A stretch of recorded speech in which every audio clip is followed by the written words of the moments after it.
sa fille. Donc voilà, nous, on est vendredi, donc 7 août 2020, on est devant le Sénat pour parler aujourd'hui de la loi bioéthique. Donc il faut savoir que cette loi bioéthique a été passée pas en catémini, mais en tout cas elle n'a pas du tout été médiatisée, ou en tout cas derrière le sujet de la PMA. Mais comme dirait à juste titre un chercheur, derrière l'arbre se cache la forêt de cette loi transgressive à tout point, que ce soit sur le statut des embryons, que ce soit sur la recherche embryonnaire ou sur le chimérisme. Donc on a vraiment franchi des caps. Et c'est dans ce cadre-là qu'on était là pour alerter déjà les gilets jaunes, puisque vous allez regarder les vidéos, mais également à peu près tout le monde, parce que j'ai le sentiment qu'on glisse vers Quelles sont les nouveautés dans cette loi bioéthique? Le changement de statut de l'embryon, qui pour moi me pose un problème, dans le sens où en fonction de sa finalité, qu'il deviendra humain ou à des fins scientifiques, dès lors qu'on change le statut fondamental de personne et qu'on le classifie en objet, ça devient un produit de marchandise, et donc ça laisse la porte ouverte à tout abus, comme cette volonté d'améliorer l'homme, qui pour moi aussi pose quand même des questions sur qui élabore qui va acter qu'est-ce qu'une personne bien, ou enfin voilà. Donc ça pour moi c'est eugénique aussi. Tu veux dire qu'on va vers un espèce de darwinisme social, où l'homme crée une espèce telle qu'il voudrait qu'elle soit, et ce n'est pas sans rappeler la période nazie, puisque ça va être un bébé sur catalogue. C'est exactement ça en fait. C'est un peu ce que disait dans le meilleur des mondes de Aldous Huxley, où on a les epsilon, les alpha, et puis des catégories comme ça d'individus. Donc les plus bêtes sont là que pour faire les choses subalternes, et puis les alphas sont là pour diriger le monde, mais sans faire du catastrophisme, mais cette loi bioéthique justement c'est un bond en avant sur cette vision du monde, comme transgresser aussi l'animal et l'homme de sa nature en les associant pour des expériences. Et la raison invoquée est encore plus morbide, c'est de pouvoir... Mais pourquoi tu fais ça? Reste là, il passe derrière. C'est de pouvoir dans le futur faire des fermes d'organes, c'est-à-dire des élevages de cochons où on irait pomper un cœur pour le transporter dans l'humain. Donc c'est sous couvert d'améliorer la condition humaine qu'on va faire ces aberrations. Bonjour. Et je pense que c'est un sujet qui doit... On peut vous interpeller sur la loi bioéthique? Non. C'est un sujet qui doit passer par voie référendaire. Alors je ne dis pas de l'écrire, mais en tout cas qu'elle soit proposée, parce que ça concerne en fait les générations futures et l'humanité tout entière. Donc en fait, si je reprends bien ce que tu es en train de nous dire, c'est que sous couvert pas de trafic d'organes, parce que c'est pas trafic d'organes, de greffe, de pouvoir faire des greffes, puisqu'ils prétendent qu'ils n'ont pas... Attends, tire-moi ça parce que j'arrive pas à s'écrouler. Sous prétexte d'avoir des organes pour éradiquer certaines maladies ou pallier justement à des défaillances, on peut se dire qu'il y a une dérive quelque part qui tendrait justement à aller vers l'eugénisme, c'est-à-dire l'homme augmenté. D'ailleurs, il en a parlé, c'est comment il s'appelle, le docteur Laurent, comment il s'appelle, son prénom c'est quoi? David Laurent. C'est le scientifique d'ailleurs qui avait tenu des propos assez négatifs vis-à-vis des gilets jaunes. Il parle de l'homme augmenté, l'homme amélioré. Ça fait un moment que ça a commencé. Donc on veut un homme plus fort, on veut un homme performant. On est déjà dans un esprit de compétition les uns face aux autres, mais en dehors de cet esprit de compétition, on veut vraiment des personnes infaillibles. Donc on ne veut plus, on veut mettre au banc des personnes qui ont des faiblesses. On considère aujourd'hui que les vieux, ce sont des nuisibles. Hein. On l'a vu avec le Covid et avant le Covid. On l'a vu avec l'histoire de l'euthanasie. On l'a vu avec Monsieur Attali, Jacques Attali, qui dit que à partir de 65 ans, les vieux, ça sert à rien. Et ces propos d'ailleurs ont été relancés par d'autres politiques qui ont dit également, oui, mais les vieux, ça sert à rien. Et on a eu un Christophe Barbier quand même, éditorialiste, qui disait aussi prendre en otage toute une population à cause de vieux, tu vois, de la façon dont on est en train d'ostraciser une certaine catégorie de population, ceux qu'on considère qu'ils ne sont pas intéressants parce qu'ils n'apportent rien à la société, selon les mêmes. Hein. Donc ça peut être les vieux, ça peut être des personnes présentant des handicaps, ça peut être des personnes, parce que c'est le système qui a établi qu'il y avait une norme, et que si tu rentres pas dans la norme, eh ben, tu es ou un handicapé, tu es un être inférieur, tu es un vieux qui sert à rien, qui nous coûte du pognon en termes de retraite, etc. Mais c'est ça en fait, le projet vers lequel on peut tendre, c'est vers une société où on a des gens qui sont choisis sur catalogue, avec des dons d'ovocytes, de spermatozoïdes qui sont sélectionnés, couleur des yeux, résistance. On va travailler l'ADN, on va modifier l'ADN, c'est ça la vraie dérive. Donc on part il nous faut des organes et on choisit le cochon parce qu'on estime que c'est l'animal le plus proche de l'homme. Je ne sais pas si c'est flatteur, mais c'est comme ça. Et en réalité, les expériences qui ont été faites sur les cochons, en plus, majoritairement, elles ont échoué. Elles ont toutes échoué en fait. En d'organes, elles ont quasiment, pratiquement toutes échoué. Mais on insiste. Il faut savoir que la loi sur la bioéthique, la loi qu'ils sont en train de nous faire passer, et c'est là où ils sont très forts, c'est qu'on a un amendement, l'amendement 1913, c'est dans le code de sécurité, le code de santé publique. Le code de santé publique, il est très clair dessus. Il interdit le chimérisme. Hein. Il interdit l'utilisation d'embryons humains. Et justement, les politiques, dans la mesure où il y avait un flou juridique autour de l'embryon humain ou animal, et ben le Conseil d'État il a tranché en 2018 en estimant que cette loi d'interdiction légale n'avait pas pour vocation à couvrir la recherche réalisée sur l'embryon animal. Sauf qu'elle ne s'appliquait pas à l'embryon humain. Donc eux, ils axent ça sur l'embryon animal. Et ce que j'ai oublié de dire, c'est qu'on utilise des souches humaines qu'on va injecter dans l'embryon animal. Et qui va porter ces souches, cet utérus, cet embryon? Où il va se développer? Comment il va se développer? Quelle est la nouvelle génération qu'on veut créer? Donc oui, il faut être très vigilant. Alors il y a deux choses dans cette loi. Il y a ce fameux amendement lié au chimérisme. Il y a autre chose aussi grave qui a été une proposition des socialistes, il faut le dire quand même, sur la possibilité, alors il te parle d'interruption médicale de grossesse, pour ne pas dire avortement, la possibilité d'interrompre le texte d'extension dangereuse de l'interruption médicale de grossesse. Donc ça veut dire qu'on l'a étendu à 9 mois. Donc quand le bébé est frère, hein, quand il est quasiment fini, et ben, au motif qu'il pourrait y avoir, comment ils appellent ça, détresse psychosociale, c'est ça? Exactement. Hein, c'est ça. Sous couvert de détresse psychosociale, et ben, on peut interrompre une grossesse même à 9 mois. Mais c'est un meurtre. Un bébé à 9 mois, mais il a une conscience. Moi, je me rappelle quand j'étais enceinte. D'ailleurs, on le dit souvent que les bébés communiquent avec leur environnement extérieur à partir d'une certaine période. Donc, moi, je me rappelle que quand j'étais enceinte, par moment, à la même heure, je me rappelle que je tapais sur mon ventre et je tapais 3 fois et mon fils me répondait par 3 coups de pied. Donc, tu vois, on voit qu'il y a une connexion, on voit qu'ils comprennent les une choses. réaction. Ils interagissent avec leur élément extérieur. Et donc, au motif de détresse psychosociale, on va interrompre une grossesse à 9 mois et même un peu plus avant. Moi, j'aimerais savoir qu'est-ce qu'ils vont faire de ces bébés, où ils vont finir, comment ça va se passer. Est-ce qu'il ne va pas y avoir un moyen détourné de récupérer ou des organes ou ces bébés à des fins de recherche? Il n'y a aucune protection, il n'y a aucune garantie. Et je trouve que c'est criminel parce que quels sont les critères pour définir la détresse psychosociale d'une femme?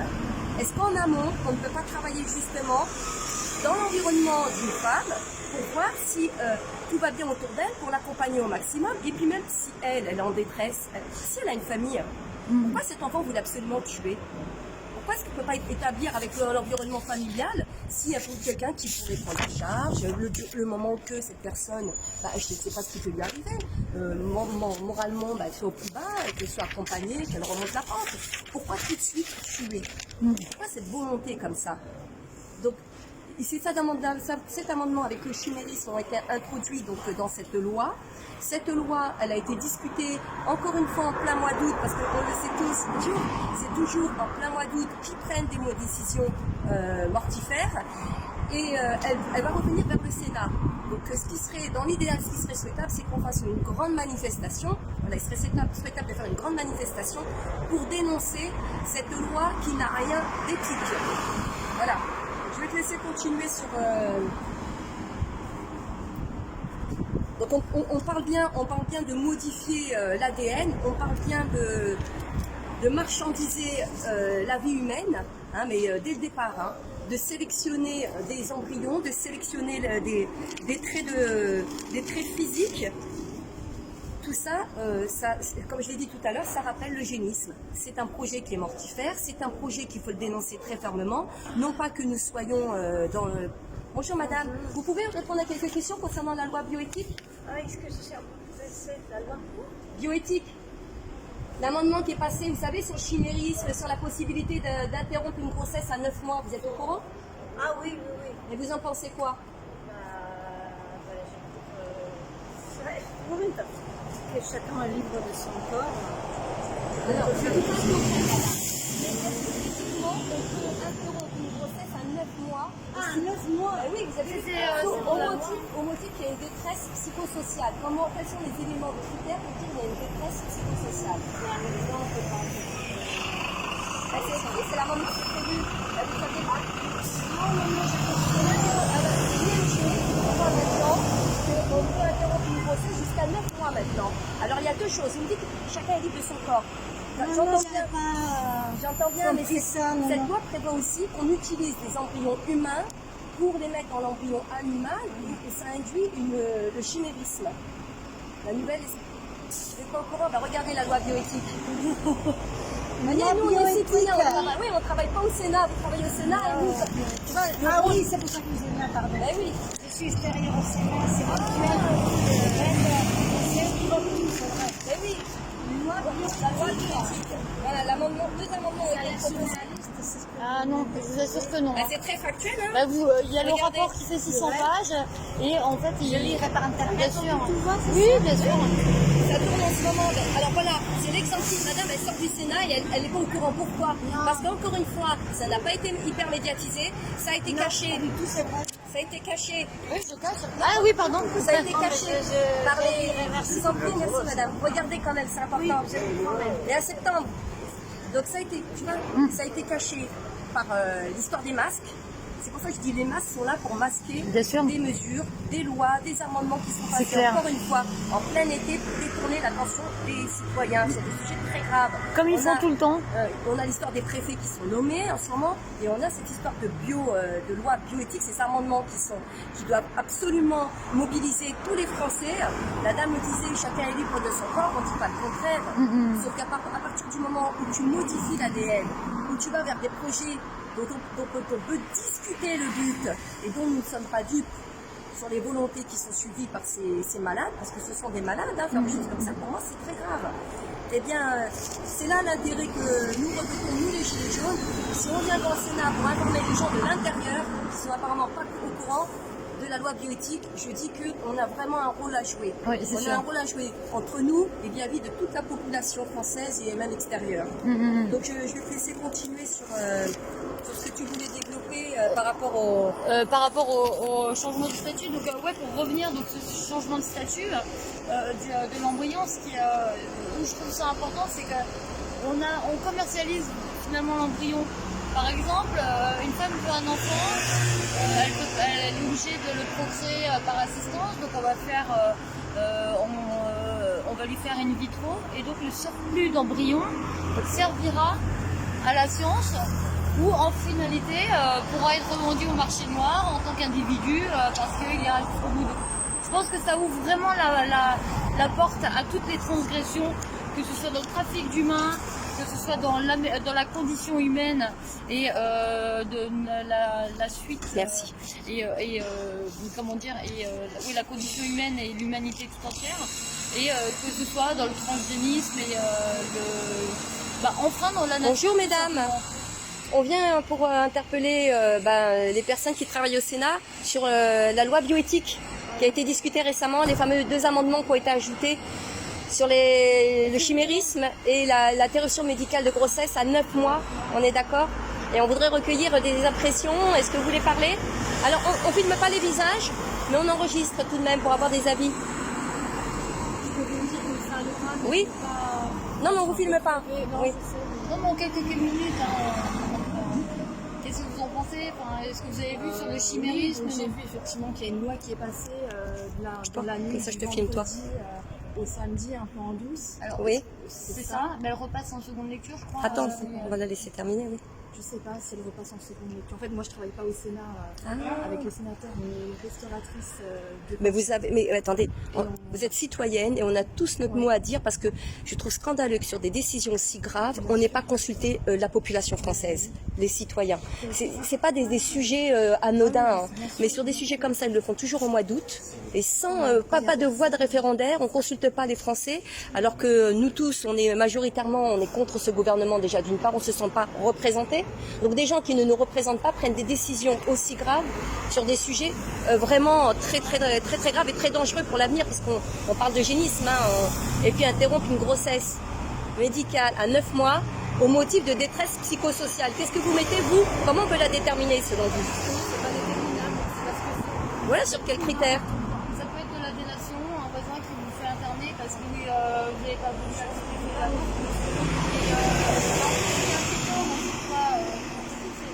quand on sait que l'ASE fait des placements, il y a 52% des placements qui sont injustifiés par l'ASE aujourd'hui. Donc on se dit, si on fait des corrélations entre cette loi-là, plus cette loi-là, plus cette loi-là, mais c'est super inquiétant. Et ce qu'il faut vraiment, c'est que tout le monde s'empare de ce sujet, et notamment nous les femmes, parce que c'est quand même l'avenir de nos enfants. C'est le monde qu'on leur laisse. Et vous, quand vous regardez cette loi, qu'est-ce que vous en pensez concrètement? Vous êtes maman? Alors voilà, dans votre futur, admettons vous avez, puisqu'on n'est pas capable de déterminer les critères psychosociaux, admettons, au moment où vous êtes en couple, ça se passe très bien, hein, et puis à 6 mois, 7 mois, ça va moins. En plus, il y a le baby blues, on sait qu'il y a certaines qui disent que c'est après, mais pendant la période de grossesse, il y a des mamans qui n'ont pas de morale. Est-ce que ça justifierait Moi, je pense que ça justifie absolument pas d'aller... Je sais pas, une maman, elle peut voir une assistante sociale, elle peut voir un psy en disant je suis pas bien, et puis hop, les gens disent on va vous avorter, et 3-4 mois après, elle peut se dire non, je voulais pas, moi en fait. Donc ça a des conséquences psychologiques sur la femme. Ah bon, voilà, parce qu'on sait que déjà dans les cas d'avortement, il y a beaucoup de femmes qui culpabilisent après. Donc on ne peut pas dire qu'elles aient été forcément bien informées. Donc vous, en tant que future maman, qu'est-ce que ça vous... Comment vous voyez les choses, et l'histoire du chimérisme? Moi, ce que je pense, c'est qu'avorter un enfant qui a 9 mois, il a quand même une conscience. C'est plus affectif, c'est plus affectif. On peut avorter jusqu'à 3 mois, il me semble, avec une aspiration. Donc à la limite, on ne le voit pas. Hop, boum. Bon. Là, c'est autre chose. Comment ça va se passer? Elle a ouvert le ventre, on va sortir le bébé. Il va où le bébé? On va le mettre à la poubelle. C'est un être vivant qui n'aura pas de carte d'identité. C'est ça en fait. C'est quelqu'un qui n'aura pas de carte d'identité. Il va où? Est-ce qu'il... C'est ça, on ne sait même pas où ils vont et ce qu'ils en font. Il va à la poubelle, c'est horrible. Il va être revendu, c'est horrible. On ne sait pas la suite, on ne sait pas ce qu'ils vont en faire. Et comme vous l'avez très bien dit, il a une conscience à 9 mois, même à 8 mois. Hein. Même à 8 mois. Même à 5-6 mois, il bouge. Il bouge, on est là, il est lent, il est lent. Exactement, À exactement. 9 mois, il est conscient. C'est terrible. Donc nous on appelle toutes les personnes, femmes, hommes, pères, mères, frères, sœurs, grands-parents, etc. à se mobiliser pour dénoncer ce projet mortifère. Non pas, comme je le disais, on n'est pas régressiste, on n'est pas là pour dire non, voilà, on accepte les évolutions, mais quand elles vont dans le bon sens. Le problème c'est que tous les garde-fous sont en train de sauter. Et c'est ça qui fait peur. Et les dérives sectaires qui se profilent derrière, elles sont inquiétantes. Et vous avez vu pour le chimérisme? Oui. Attendez. Le Code de santé publique, je l'ai lu, il interdit le chimérisme. Et le Conseil d'État a trouvé la parade en disant oui, mais il parle de l'embryon humain et pas de l'embryon animal. Donc, ils prennent des cellules de l'embryon humain pour le mettre dans l'embryon animal. Oui, mais à partir du moment où le code de santé publique n'a pas été clair, précis en parlant d'embryon humain et animal, ils ont joué sur ça. vous rendez compte? Tous les fondements de notre civilisation en fait. Oui. C'est une loi qui remet tout en cause. Et Voilà. on voit ça dans la nuit de vendredi à samedi, à l'abri de tout le monde. À l'insu. On est d'accord. En fait, moi je le dis tout le temps parce que les gens nous disent ah mais vous vivez encore dans le passé, vous êtes passéiste, vous êtes régressiste. Mais ils nous ramènent à une croyance. En dehors d'une croyance, il y a des lois naturelles dans le monde. Pourquoi est-ce qu'on voudrait à chaque fois, au motif qu'il y a des personnes qui sont différentes, et pourquoi on devrait nous, en fait c'est une forme de dictature qu'on nous fait subir, c'est même plus une démocratie, il y a des lois naturelles, elles sont là, elles existent, pourquoi est-ce qu'on voudrait contrarier la nature même? Et la nature elle nous le fait comprendre que ça va plus, on a des signaux, et maintenant on va toucher carrément à l'espèce humaine. Donc on peut dire qu'on est une espèce qui n'est plus protégée. Ah oui, on va faire partie des espèces en voie de disparition et plus protégées. Et c'est ça, c'est un problème civilisationnel. Ah bon, mais totalement en cause les fondements de la civilisation. Et le pire, c'est voilà, que c'est voté en douce par 10 personnes peut-être. On est 66 millions.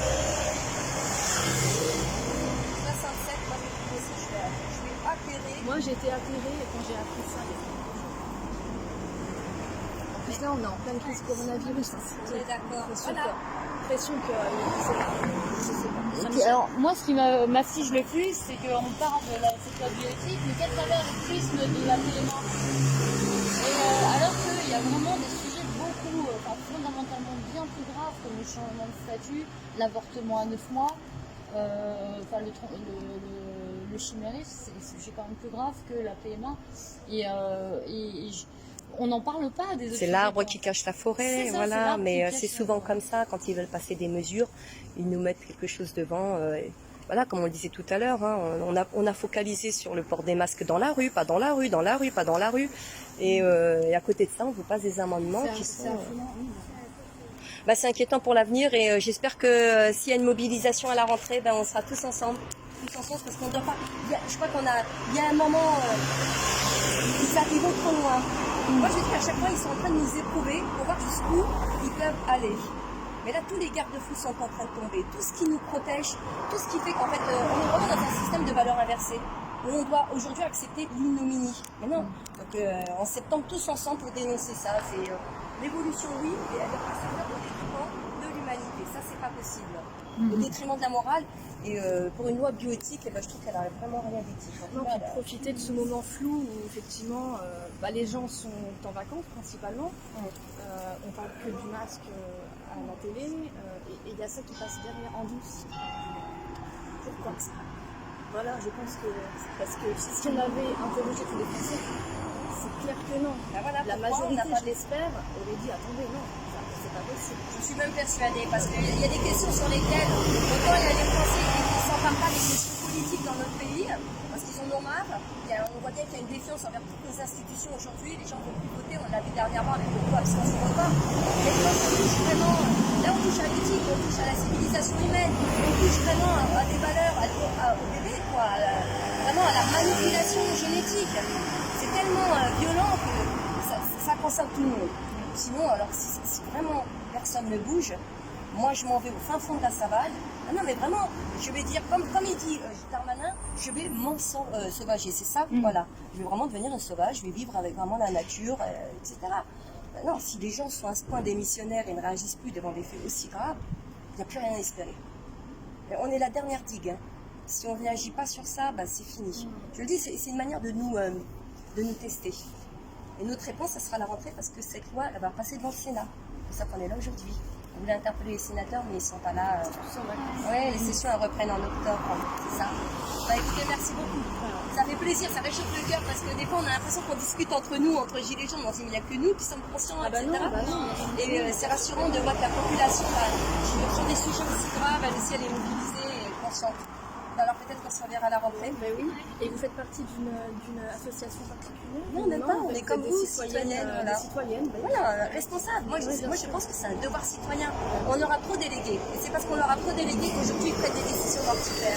À un moment, on arrive devant un constat et c'est chaque année, chaque élection, c'est pareil. À chaque élection, on les voit prendre des décisions qui ne sont pas forcément en faveur du peuple, en faveur de la démocratie, en faveur de l'humanité.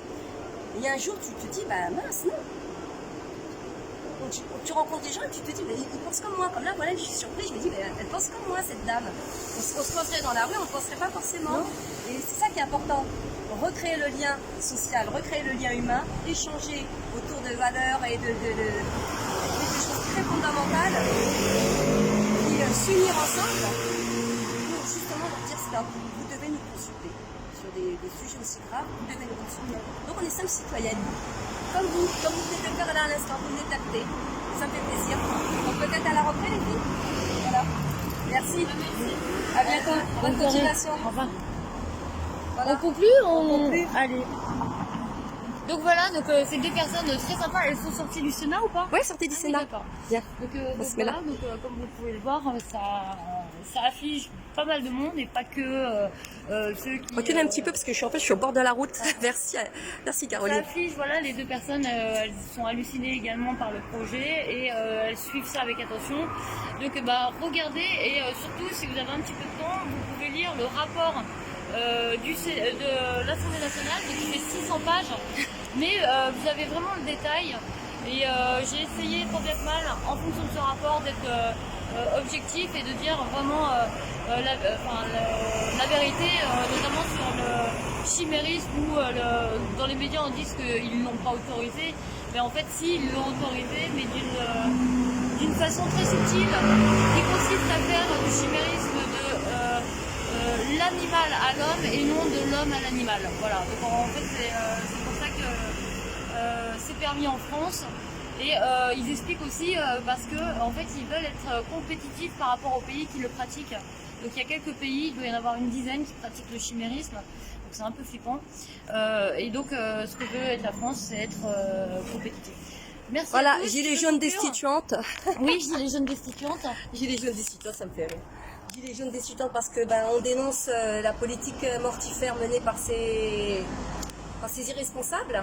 Ces animaux. On dénonce la corruption, parce que les destituants, voilà, on est là pour destituer toutes ces personnes, tous ces corrompus, et destituants parce qu'on est là, le vœu profond, c'est de destituer Emmanuel Macron et son gouvernement et ses affidés. Exactement. Voilà. Merci à toi, Caro. C'est moi qui t'en remercie. Allez, on y va. À plus. Merci.